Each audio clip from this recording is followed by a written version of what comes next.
Պարոն վարչապետ, օրերս Եվրամիության ընդլայնման հարցով հատուկ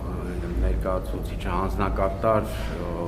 Կոսը հայտարարեց, որ պատրաստ է Եվրամիությունը Հայաստանին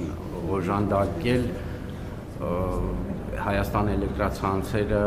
տարածաշրջանային, մասնավորապես Վրաստանի և Թուրքիայի էլեկտրացանցերին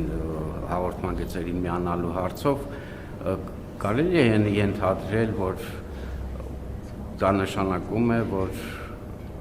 էլեկտրացանցերի կառավարման գործում մասնակցություն կարող են ունենալ նաև տարածաշրջանային երկրներ, մասնավորապես Վրաստան կամ Թուրքիա։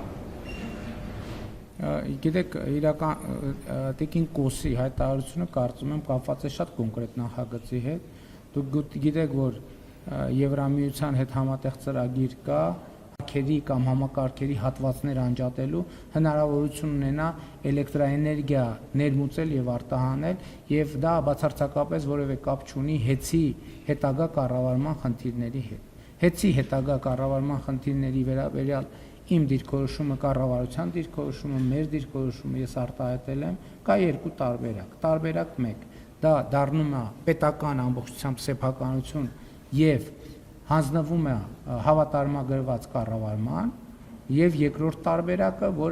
որ մասնավորեցվում է միջազգային հեղինակավոր ոլորտի կառավարման փորձ ունեցող ընկերության։ Ինձ համար ցանկալին առաջին տարբերակն է, բայց քանի որ առաջին տարբերակում նաև վճարումներ պետք է արվեն,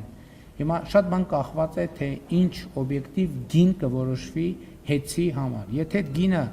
կրելի կլինի պետական բյուջեի համար, ես կնախընտրեմ, որ դա լինի 100% պետական սեփականություն եւ դա հանձնվի հավատարմագրված կառավարման պրոֆեսիոնալ ընկերության։ Եթե հանկարծ պարզվի, որ որևէ պատճառով սա հնարավոր չի լինում իրագործել, կգնանք երկրորդ տարբերակով, բայց մեր պլան Ան առաջինն է, այսինքն որ սեփականատերը լինի Հայաստանի Հանրապետությունը։